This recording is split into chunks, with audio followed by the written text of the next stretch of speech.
বিবি রে, ও আমার সন্তান, তোমাদের আদরও আমার কাছে কম না, কিন্তু তোমাদের আদরের চাইতে সবচেয়ে বড় আদর হলো আমার মা বাবা। সন্তান বাবা মার জীবন থেকে যদি একটা চলে যায়, আল্লাহ চাইলে 70 বছর, 50 বছর, 60 বছর আরেকটা আসে, কিন্তু মা বাবা এমন অমূল্য সম্পদ রে, এটা জীবন থেকে একবার হারাই গেলে আর আসে না বন্ধু, আর ফিরে দেখা যায় না রে। কত মুরব্বীর চেহারা দেখা যায়, কিন্তু বাবাকে কারো মাঝে খুঁজে পাওয়া যায় না। আত্মীয় স্বজন কত বৃদ্ধা আমরা দেখতে পাই রে, মায়ের প্রতিচ্ছবি কত জনের মাঝে আমরা খুঁজে পাই, কিন্তু মা তো নাই, চিরদিনের জন্য চলে গেছে অচিন দেশে।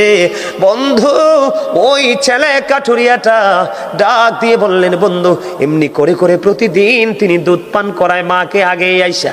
বন্ধু, একদিন তিনি দেরি করে আসলেন, আজকে আইসা দেখে বাবা মা ঘুম